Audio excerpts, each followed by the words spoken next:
Salut à toutes et à tous, on se retrouve pour une nouvelle vidéo. Aujourd'hui je vais parler de The Rising of the Shield Hero qui passe sur Crunchyroll en ce moment et de Gatchaman Crow qui est aussi disponible sur Crunchyroll. Donc le premier Gatchaman a pour genre action, science-fiction, thème alien, combat, super-héros. Studio d'animation c'est Tatsunoko Productions. Donc c'est un manga qui a 2 saisons de 12 épisodes qui date de 2013 donc il est pas très vieux. Donc premièrement on va parler des chara-design du personnage parce que les personnages sont beaux. Il y a des couleurs, les chara-design sont un peu spéciales, faut s'y faire. Moi au début je m'y suis pas trop fait mais au final c'est plutôt bien. Non, c'est un beau manga.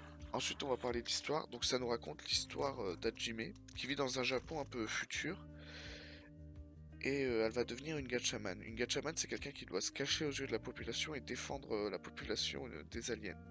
Sauf qu'elle elle va bousculer un peu les codes et tout, et du coup ça va donner la pépite principale du manga. Donc je vous le conseille. C'est un manga qui fait 24 épisodes, il est plutôt bien. La première saison est cool, la deuxième saison un peu moins bien, j'ai un peu moins bien accroché. Du coup ensuite on va parler du deuxième manga, The Rising of the Shield. Donc il a pour genre action, aventure, drame fantasy, thème autre monde, magie, monstre, vengeance. Vengeance qui est très intéressant. Et c'est un shonen. Du coup, ça nous raconte l'histoire de Naofumi Iwatani. C'est un mec de 20 ans qui est un peu NEET. Il est souvent chez lui, il joue aux jeux vidéo, il regarde des mangas et tout.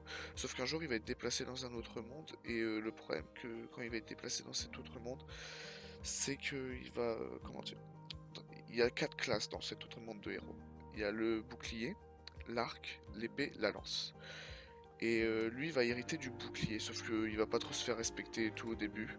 Et il va même se faire trahir et tout, et exclure du royaume, banni.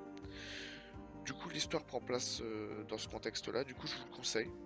En gros c'est un très bon manga, ça bouscule un peu les genres de l'autre monde et tout, qui ont été un peu exploités par, triturés et exploités par tout le monde en ce moment là.